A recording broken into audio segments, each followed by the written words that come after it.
The chandelier was still swaying. That's what Dean Martin remembered years later. Not the gun, not the shouting, not the way the room seemed to hold its breath like a man standing on the edge of a very tall roof. What Dean remembered was a chandelier, all those crystal teardrops trembling in the warm air of the Cocoanut Grove, catching the light and throwing it back in fragments across the faces of 600 people who suddenly understood, all at once, that they were witnessing something that could not be taken back.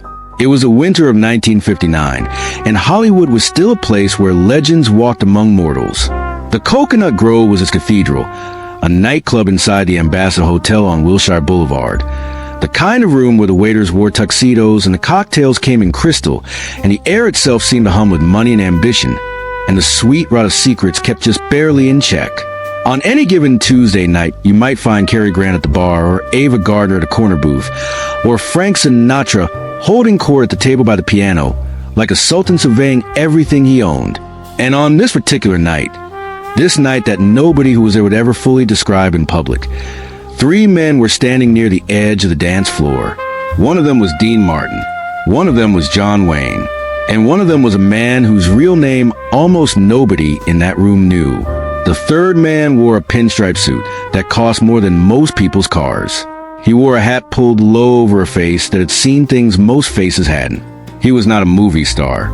He was not a producer, or a director, or a studio executive. He was something older than all of that. Something that had existed in Los Angeles long before the cameras arrived, and that would still exist long after the last reel ran out. And John Wayne was pointing a gun at him.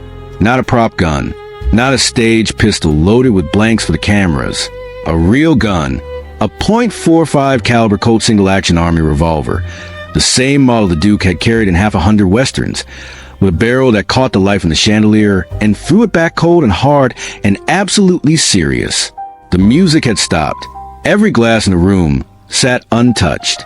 Dean Martin, the man who made cool look effortless, the man who walked through a career of $1,000,000 smiles and silk shirts and Italian charm without ever once seeming to sweat, stood very still beside John Wayne and felt something he hadn't felt in years. He felt afraid. To understand what happened that night, you have to understand who John Wayne really was. Not the John Wayne of the posters. Not the Duke in the white hat, riding across Monument Valley with his jaw set and his blue eyes scanning the horizon for enemies only he could see. Not the legend. Not the monument. The man.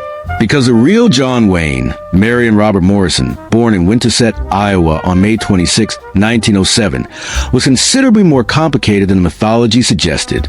He had grown up with nothing.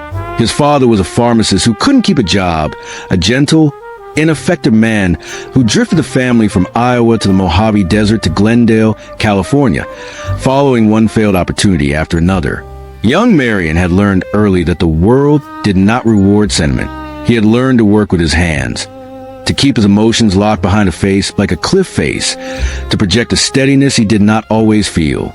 He had gotten into USC on a football scholarship, which he lost to a body surfing injury.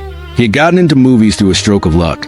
Director John Ford had spotted him carrying props at Fox and seen something that set his shoulders, the way he moved across a room like a man who owned it. Ford spent years hammering Marion Morrison into John Wayne the way a blacksmith hammers iron, with heat and force, and a complete disregard for the subject's comfort. By 1959, Wayne was 52 years old, and one of the most famous human beings alive. He was also a man who had carried a secret for nearly a decade. The secret had started in the early 1950s, in the ugly, paranoid days when Hollywood and Washington had decided to perform surgery on each other, and neither one had been particularly careful about sterilizing the instruments, the blacklist, the hearings, the names named and the careers destroyed, and the suicides that nobody talked about at parties. Wayne had been one of the founders of the Motion Picture Alliance for the Preservation of American Ideals, a group that had cooperated with the House Un-American Activities Committee. He had named names, or at least, and this was a distinction that kept him awake some nights. He had been present in rooms where names were discussed, and he had not objected as loudly as he might have. He had told himself it was patriotism. Some mornings he still believed that. But the secret, the one that actually mattered, the one that was relevant to what was about to happen at the Cocoanut Grove, was something different entirely. In 1951, a man had come to see him. His name was Vincent Donatello, though he went by other names in other contexts. He was not a man who made appointments. He arrived at the studio gates on a Tuesday morning in October, spoke briefly to the guard, and was somehow inside Wayne's dressing room before anyone had thought to stop him. Wayne had been between takes on a Western. He was always between takes on a Western in those days. He was still in costume, the leather and denim and worn boots, the whole apparatus of the frontier, when this man in a city suit sat down in a chair across from him and crossed his legs and looked around the room with the patient. Measuring gaze of someone who had been in many rooms and always taken their time in them. "I represent certain interests," Donatello had said, "who would like to discuss a matter of mutual benefit with you." Wayne had heard this kind of opening before.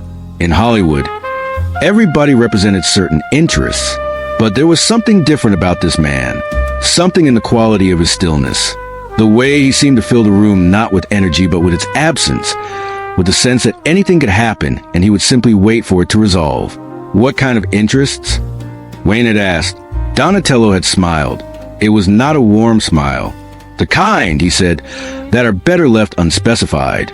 What followed was a conversation that Wayne had replayed in his mind hundreds of times in the 8 years since. Donatello had wanted something simple on the surface.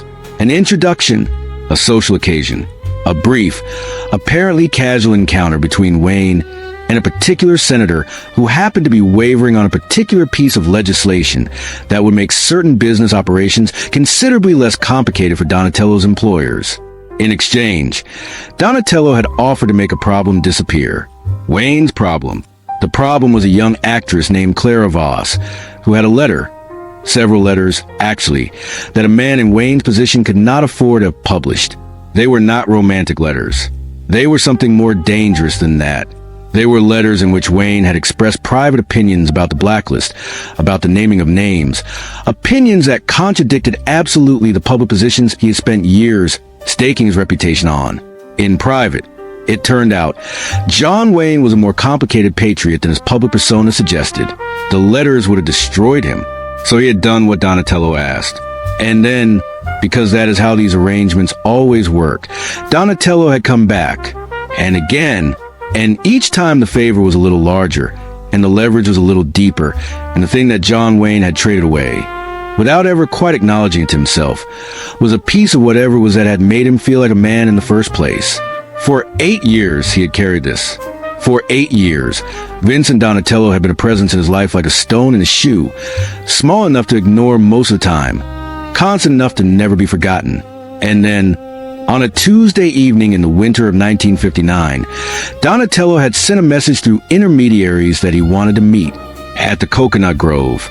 Publicly, Wayne had known, when he read that message, that something had changed. Public meetings were not Donatello's style. Public meetings meant witnesses. Public meetings meant that whatever was about to happen was being staged, and that Wayne was meant to perform his role in it whether he liked it or not. He had called Dean Martin. This is the part that surprises people. Dean Martin, Dino Paul Crocetti, born in Steubenville, Ohio, to Italian immigrant parents, was not simply the lounging, grinning, glass-in-hand entertainer the public adored. Steubenville in the 1930s was a rough river town with deep ties to organized crime, and young Dino had grown up knowing that world-away fish know water. Not by thinking about it, but by breathing it. He had worked as a car dealer, a bootlegger's runner, a boxer. He had connections that he maintained carefully and quietly throughout his career, relationships that the glossy magazine profiles never mentioned and the studio publicists actively suppressed. He was not a criminal, but he understood criminals the way you understand the language of a country where you were born but no longer live, instinctively, completely, in ways that don't require translation. When Wayne called him that afternoon, Dean had listened without interrupting. Then he had said, "I'll come with you." Wayne had started to protest. "Duke." Dean had said quietly, "I know who Vincent Donatello is, and I know that a man doesn't go to meet him alone." There had been a silence on the line. "You carrying?" Dean had asked. Another silence. "I'll take that as a yes," Dean had said. "See you at 9. The Cocoanut Grove was at full capacity that night. The room gleamed and hummed with the particular electricity of a Hollywood crowd at the peak of the studio era. All those beautiful, careful, watchful faces above their evening clothes. All those conversations conducted at a level of surface brightness that masked the currents moving underneath. A small orchestra played near the back. The dance floor was occupied. At the bar, a studio executive told a joke to 3 people who laughed before the punchline because they couldn't afford not to. Wayne and Dean arrived together just after 9. They were shown to a table near the edge of the dance floor, the table that had been requested, Wayne noted, by Donatello's people. They sat with their backs to the room, facing the dance floor, and Wayne felt the calculation in that arrangement. Facing the floor meant their faces were visible. Visible faces meant an audience. An audience meant whatever happened here happened publicly. They ordered drinks they didn't touch. "He's late," Dean said, not looking around. "He'll be here," Wayne said. "You carrying in the left breast pocket?" "How do you know that?" "Because you keep not touching it, which is what people do when they're thinking about something they're trying not to think about." Wayne looked at Dean Martin in the warm light of the grove, with the chandelier throwing its crystal fragments across his face. Dean looked almost exactly like what the world believed him to be: easy, unbothered, a man for whom the universe had been arranged as a kind of pleasant entertainment. But his eyes were working, moving from face to face with the quiet, systematic attention of someone who had learned young that the room was always more important than any individual in it. "You know what Donatello wants?" Wayne asked. "Not specifically, but I know the type of thing." Dean turned his glass in his hands. "He wants something public, something performed. He's brought you here because he wants leverage that goes beyond those letters. And the way to get that is to have witnesses." "Witnesses to what?" Dean was quiet for a moment. "To you doing what he asks. Whatever it is, he wants people to see it." Wayne felt something shift in his chest. Not fear exactly. He had long ago made a separate peace with fear. The way you make peace with a chronic injury. This was something else. This was a sensation of understanding. Fully and finally, the shape of the trap he had walked into 8 years ago and had been walking deeper into ever since. "I'm not going to do it," he said. Dean looked at him. "Whatever it is," Wayne said, "I'm not going to do it." "Duke." 8 years, Wayne said. The word came out quiet, but with a weight behind it like something that had been held a very long time. 8 years of this. Whatever he asked tonight, the answer is no. Whatever comes after that, whatever he does with those letters, I'll face it. Dean was quiet for a long moment. Outside, the orchestra played something slow and romantic, and couples turned on the dance floor, and the night went on being beautiful where the night in Los Angeles always went on being beautiful regardless of what was happening underneath it. "Okay," Dean said finally. "Okay. If that's where you are, then that's where we are." He set down his glass. "But, Duke, whatever you're planning, tell me first. I don't want any surprises." Wayne looked at him, and then, across the room, a door opened. He came in the way powerful men always come in. Not dramatically, not with announcement, but with the simple, untroubled movement of someone who expects a room to arrange itself around him rather than the other way around. Vincent Donatello was heavier than Wayne remembered. He had the thickness of a man who had spent decades eating well and sleeping soundly, untroubled by the weight of what he carried. He wore the pinstripe suit and the hat pulled low, and he moved through the crowded room with 2 men behind him. Not bodyguards exactly, or not only bodyguards, but the kind of men whose presence was itself a form of communication. He reached the table and looked at Dean Martin with an expression that mixed surprise with something harder beneath it. "I didn't know you were bringing company," he said to Wayne. "Dean's an old friend." Wayne said, "I know who Dean is." Donatello pulled out a chair and sat without being invited, a gesture so habitual it had stopped being a power play and simply become his natural mode of occupying space. He looked at Dean Martin with the careful attention of a man who was revising his plans in real time. "Mr. Martin, I appreciate your company, but what I have to discuss with our mutual friend is private," Dean said pleasantly. "Then maybe we should find a private room. But since you chose the Cocoanut Grove for this conversation, I figured public was what you wanted." "A beat." "Dean stays," Wayne said. Donatello looked from one to the other. Then he smiled, and it was the same smile Wayne had seen in the dressing room 8 years ago. Patient, unhurried, slightly amused by the naivety of the people who thought they had leverage in situations they didn't fully understand. "Fine," he said. He reached into the inner pocket of his jacket, and Wayne's hand moved just slightly toward his own chest and produced a folded piece of paper. He set it on the table between them. Wayne didn't touch it. "A name," Donatello said. "A congressman. He's on the Commerce Committee, and he's looking into certain supply chain arrangements that affect some of my associates' business interests. All I need is an introduction, a social event, a fundraiser, something charitable. Your name on the invitation, your presence in the room. That's all." Wayne looked at the paper. "You said you were going to give me back those letters." "I said I would consider." "You said."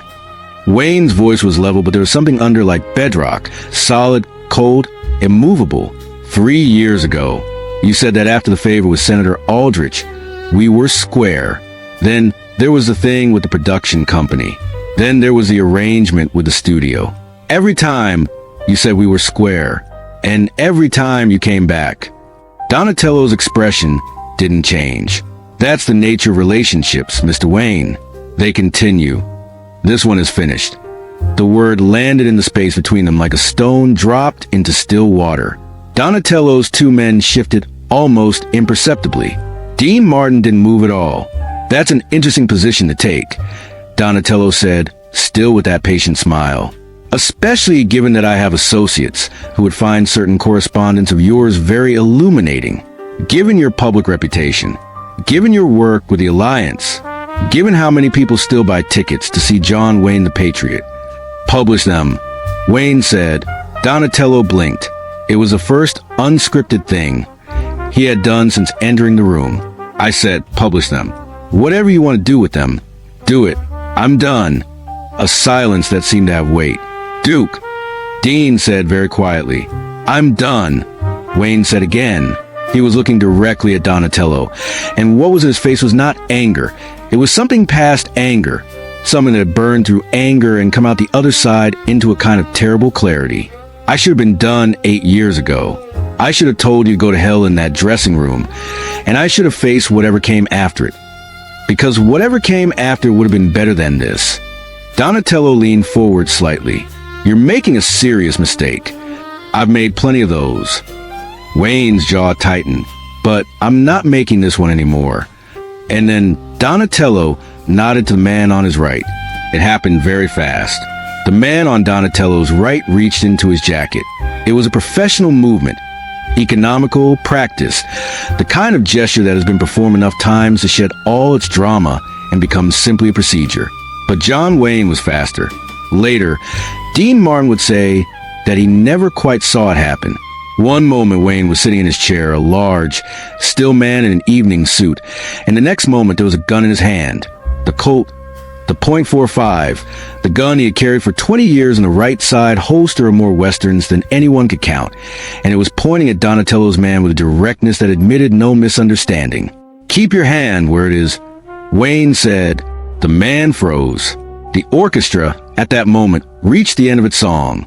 In the sudden gap before the next number began, a woman at a nearby table turned to see what the stillness meant, and then another couple turned, and then a wave of silence radiated outward from that one spot near the edge of the dance floor until the entire room was quiet. 600 people, holding their breath. The chandelier swayed gently in the air conditioning. Donatello sat very still, his hands flat on the table, his expression having moved through surprise and recalculation into something that was almost respect. "Mr. Wayne," he said softly, "the letters."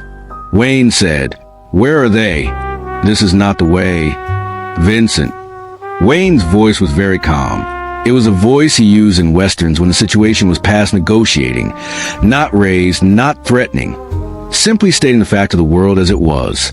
"I am 52 years old, and I have been in this business for 30 years, and I have played this scene 600 times, and I am telling you right now that I have nothing left to lose.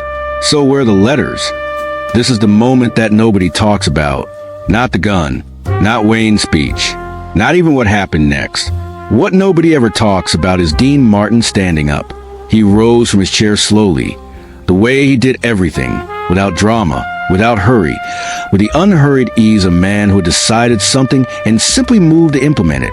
He walked around the table, and he stood beside John Wayne, and he looked at Vincent Donatello with an expression that was completely, utterly calm. "I know 3 members of the Chicago outfit," Dean said conversationally. "I know 2 men in the New York families. I know a man in Las Vegas who has been looking for an excuse to have a conversation with your boss about the Riverside situation." He paused, seeming to consider. "I also know every entertainment reporter in this city, every gossip columnist, every photographer who works the late shift. And I know that right now, at this exact moment, there are approximately 600 witnesses in this room who have excellent memories for faces." He let that sit for a moment. "So here's what I think is going to happen," Dean said.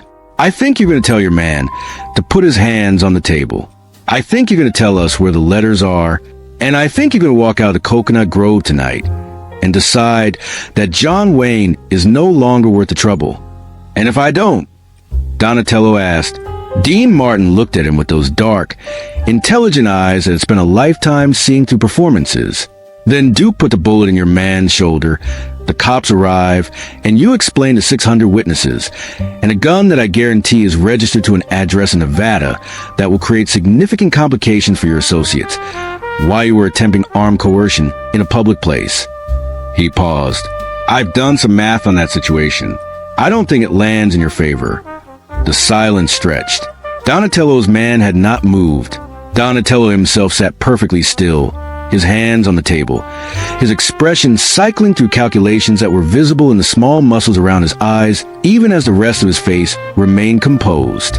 He was a man who had spent 40 years surviving by being smarter than the room, by reading situations faster and more completely than anyone else in them, by knowing, always, exactly where the exits were, and exactly who could be trusted, and exactly what each person's limits were. And he saw, now, that he had misread this one. He had expected Wayne to be the man he had been for 8 years. Careful, compromised, trapped. A man who needed the situation to remain quiet more than he needed anything else. He had not expected a man who had finally stopped caring about the cost of the alternative. And he had not, under any circumstances, expected Dean Martin. "Safe deposit box," Donatello said. "First National Bank. Sunset and Vine." "The key," Wayne said. "I don't carry it with me." "Who does?" A pause. "My attorney." "Call him," Dean said. "Right now. Tell him to bring the key here. It's 9:30 in the evening. Then he'll be inconvenienced." Dean's voice was gentle. "Call him." Another pause. Then Donatello reached slowly, deliberately, no sudden movements, into his jacket pocket and produced a telephone address book. He looked at it for a long moment. "I want your word," he said to Wayne, "that this ends here. I'm not the one who started it." Wayne said, "No, but you have a choice about how it ends." Donatello looked up. "Your word that this conversation stays in this room.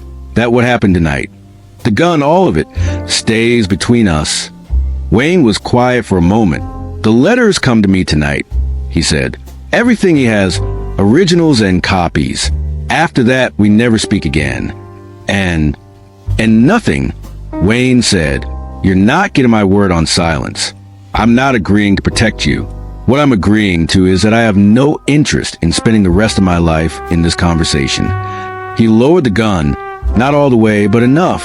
"Call your lawyer." The attorney arrived 47 minutes later.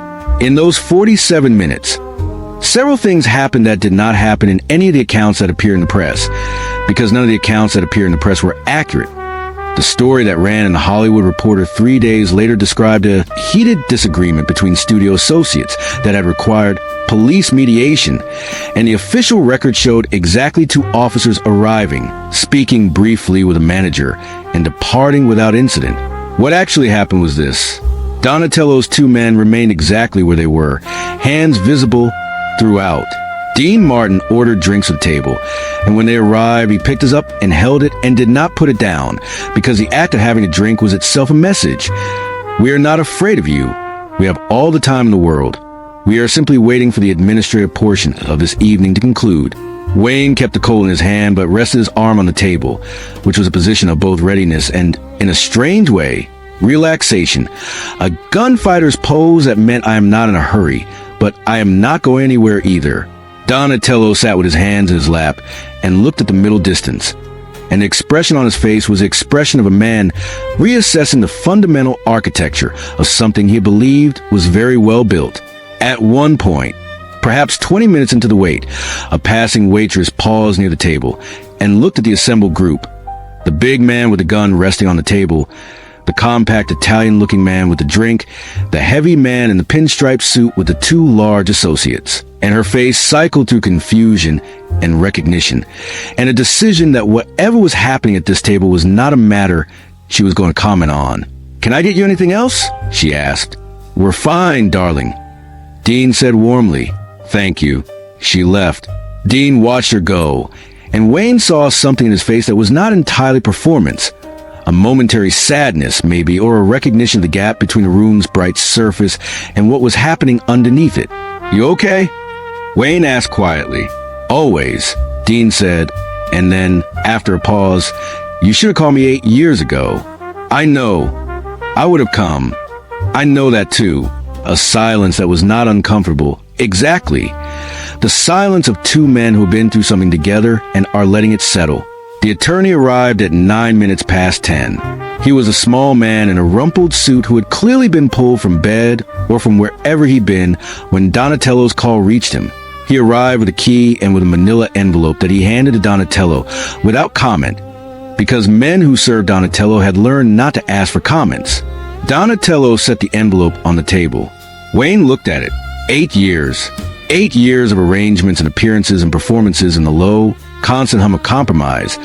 All of it sitting in a manila envelope on a table in the Cocoanut Grove while the orchestra played, and the chandelier swayed, and 600 people worked very hard not to look at this particular corner of the room.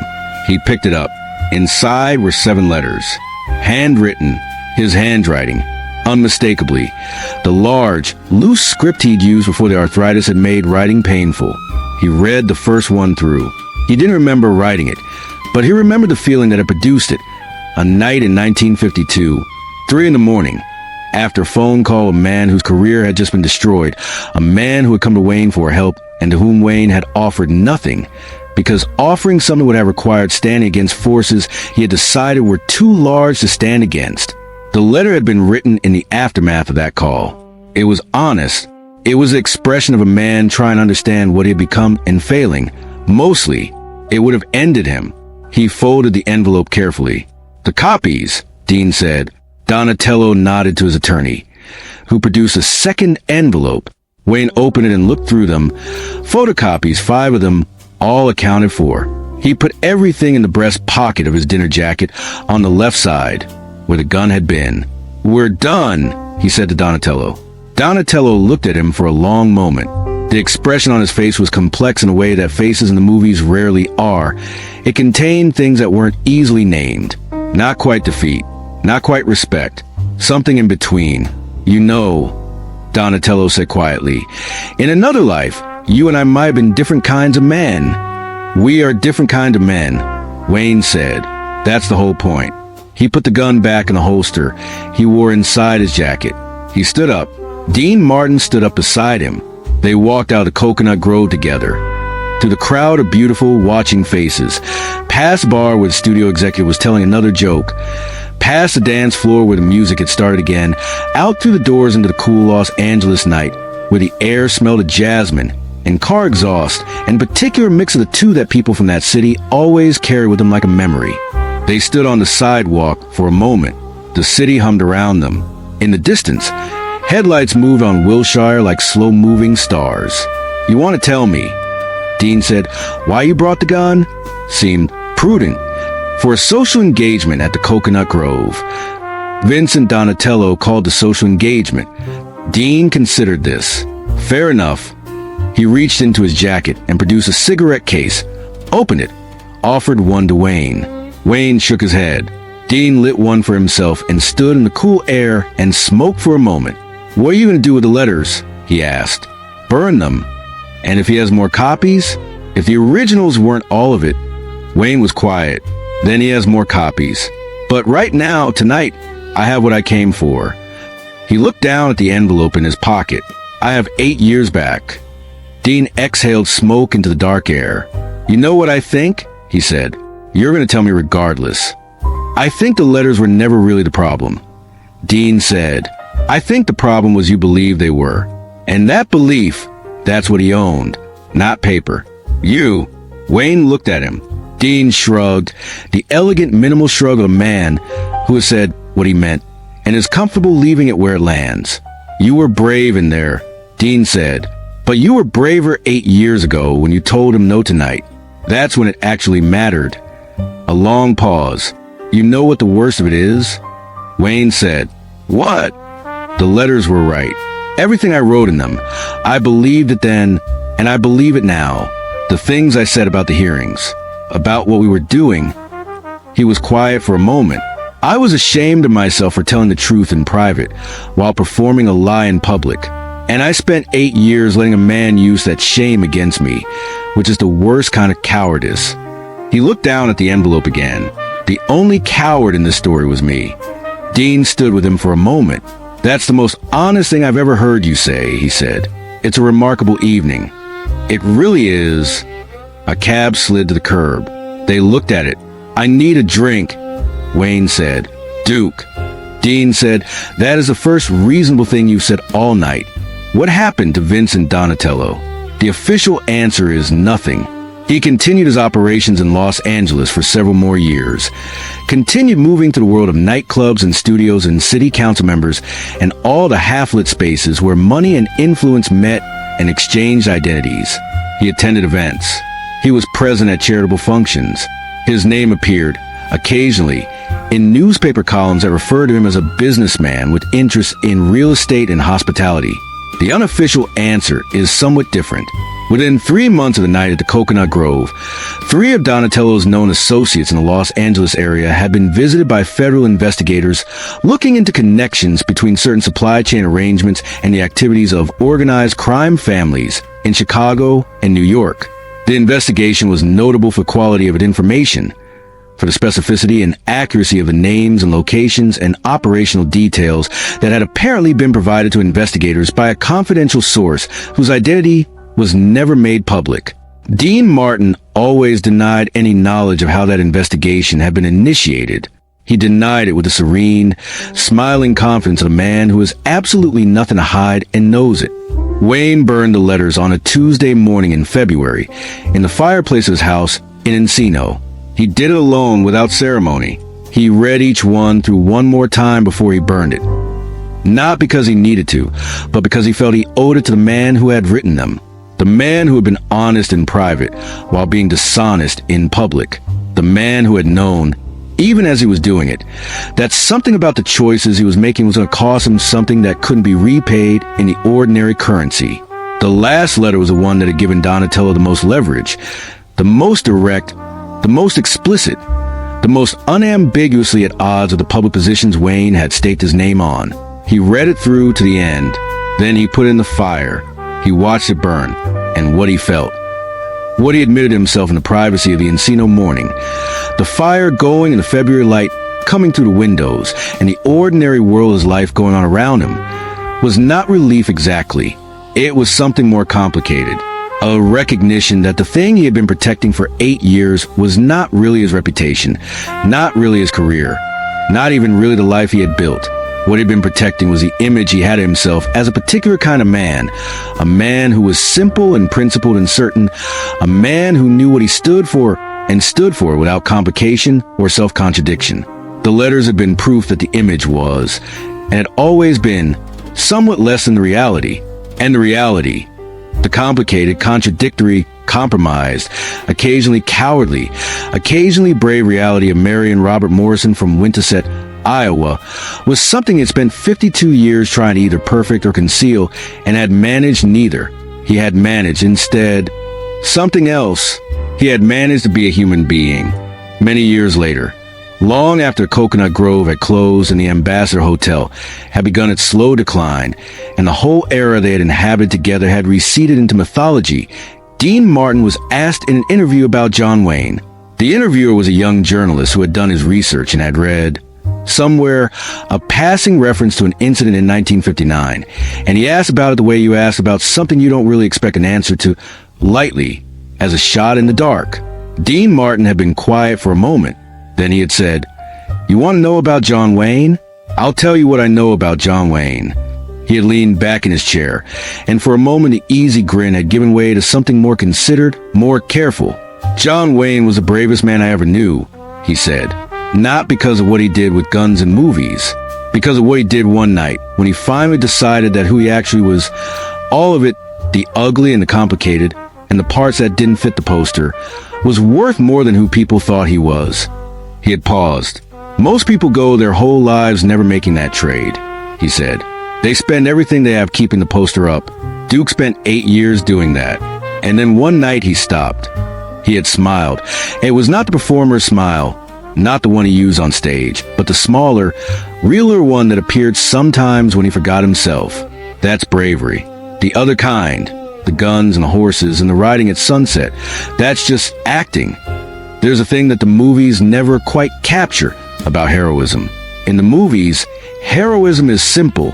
It is the moment of action, the draw, the charge, the stand. It has clean lines and good lighting, and a score that tells you exactly how to feel about it. It begins with a problem and ends with a solution, and between those 2 points there is a story that makes satisfying sense. Real heroism is messier. Real heroism is 8 years of compromise and gradual surrender, and the small daily choices that chip away at something essential until you look in the mirror one morning and can't quite recognize a man looking back at you. Real heroism is a conversation you have with yourself at 3 in the morning when the performance is over and you're alone with what you've actually done and what you've actually believed and the gap between the two. Real heroism is not drawing the gun. Real heroism is having carried the gun for 8 years while telling yourself you'd never have to use it. And then finally, on a Tuesday night in the Cocoanut Grove, deciding that tonight was the night. That whatever it cost. The cost of another compromise was higher. John Wayne was a man who played heroes. He was also a man who understood, better than most, that the distance between playing a hero and being one was vast and largely unmapped, and that navigation required instruments that no studio could provide. He found those instruments. Eventually, he found them in a conversation with himself that had been in progress for 8 years, and that finally, on a February morning in Encino, with the last letter turning to ash in the fireplace, reached its conclusion. The conclusion was not that he had been a good man. The conclusion was not that the choices he had made were defensible or that the people he had failed had been adequately compensated. The conclusion was simply this. He knew the truth about himself now, and knowing the truth, however ugly it was in certain lights, was worth more than the most beautifully maintained fiction. They demolished the Ambassador Hotel in 2005. Before the demolition, a preservation group worked to salvage what they could: fixtures and fittings, architectural details, the accumulated artifacts of a place that had been, for decades, part of the furniture of American life. They salvaged a chandelier from the Cocoanut Grove. It hangs now in a private collection in Beverly Hills. Crystal teardrops, hundreds of them, strung from a brass armature, throwing light in small fragments across whatever room it occupies. The people who collected it probably don't know the specific history. Probably don't know that in the winter of 1959, at a table near the edge of the dance floor beneath that exact chandelier, a man in an evening suit finally stopped running from himself. But the chandelier was there. It swayed in the air conditioning while a large, complicated, genuinely brave man pointed a gun at his own fear and finally pulled the trigger. And the crystal teardrops caught the light and threw it in every direction, as they had always done, as they would always do, regardless of what the people beneath them were carrying.